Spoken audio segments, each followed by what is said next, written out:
Assalamualaikum warahmatullahi wabarakatuh. Bismillahirrahmanirrahim. Alhamdulillahillazi faddalana ala katsirin min ibadihil mu'minin. Allahumma shalli ala nabiyil hashimi Muhammad wa ala alihi wa sallim taslim.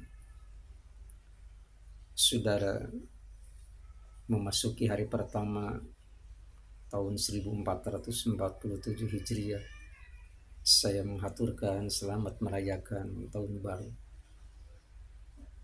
Di dalam membicarakan Muharram dalam kitab Al-Fiqratul Jadidah, huruf mim pertama pada kata Muharram itu diambil dari salah satu asma Allah Subhanahu wa taala, Al-Muhyi, Maha menghidupkan, merujuk kepada salah satu firman Allah Subhanahu wa taala, tepatnya surat Rum ayat yang ke-50. Fanzur ila asari rahmatillah kaifa yuhyil ardu ba'da mautiha inna zalika lamuhyil mauta. Kalimat ini menyiratkan arti bahwa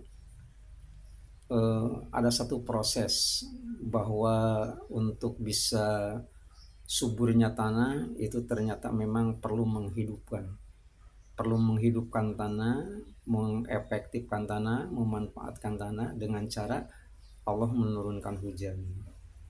Jadi dalam artian tidak ujug-ujug sesuatu itu sendiri menjadi baik kecuali adanya satu upaya. Memasuki Muharram mungkin di mana-mana pada umumnya masyarakat muslim itu membuat satu program apa yang harus dilakukan bercermin pada fakta hasil yang sudah diperoleh pada tahun yang lalu. Diharapkan pada tahun yang akan datang dimulai daripada hari ini itu menjadi lebih baik daripada tahun-tahun yang lalu. Sudah barang tentu kalimat yang ada pada ayat yang ke-50 surat Rum itu, lamuhyil ardo ba'da mautiha, yuhyil ardo ba'da mautiha. Ini menyiratkan arti bahwa bukan hanya lapisan bumi yang disuburkan dengan curahan air hujan. Yang tidak kalah pentingnya adalah bagaimana agar kita secara pribadi-pribadi, hati kita itu sendiri kembali harus disuburkan. Lamuhil ardo ba'da mautiha, dalam kondisi hati ini sedang sekarat, hati ini sedang bahkan ada yang sudah mati. Bagaimana caranya menghidupkan kembali? Di sini esensi pentingnya talqin zikir. Dengan wasilah talqin zikir, maka hati itu akan kembali menjadi hidup. Jadi kalimat fanzur ila asari rahmatillah, perhatikan tanda-tanda, bekas-bekas daripada rahmat ataupun kasih sayang Allah Subhanahu wa taala, itu ternyata lamuhil ardo ba'da mautiha. Jadi dalam artian bisa saja hati itu sendiri akan tetap mengeras, karena memang di dalam Al-Quran terdapat ayat yang mengatakan bahwa hati manusia ada yang keras dan bahkan lebih keras daripada batu. Jadi kuncinya ternyata memang kalau merujuk kepada ayat yang ke-50 surat Ar-Rum ini perlu untuk dihidupkan kembali. Paling tidak yang sudah hidup itu perlu ditingkatkan bagaimana caranya mengefektifkan hati.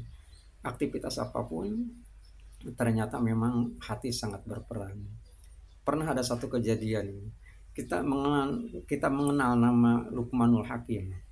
Dalam Al-Quran disebut nama Luqmanul Hakim. Ternyata dia adalah orang Ethiopia. Dia ternyata seorang budak.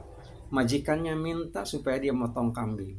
Kemudian majikan mengatakan, berikan kepada aku 2 bagian tubuh kambing itu sendiri yang paling baik. Ternyata begitu disembelih, kemudian dia berikan 2 bagian potong, 2 potong kepada majikannya. Ternyata apa yang dilihat? Ternyata yang diberikan oleh Luqmanul Hakim adalah lidah dan hati. Selang beberapa waktu, Luqmanul Hakim diminta kembali untuk menyembelih kambing dan diminta oleh majikannya, berikan kepadaku daging yang paling buruk. Ternyata begitu setelah disembelih, kemudian diberikan 2 potong daging itu sendiri kepada majikan. Apa yang diberikan oleh Luqmanul Hakim? Ternyata lidah dan hati. Jadi dalam artian baik tidak baiknya sesuatu yang kita lakukan itu banyak bergantung kepada lidah dan hati. Makanya hati apabila tidak dihidupkan kembali dengan talqin zikir, maka nampaknya kita akan merasakan beratnya medan yang dihadapi. Demikian, mudah-mudahan bermanfaat. Sekali lagi kami aturkan selamat merayakan tahun baru 1447 Hijriah. Allah berkahi semuanya, Allah berkahi segalanya, Allah berkahi selamanya. Assalamualaikum warahmatullahi wabarakatuh.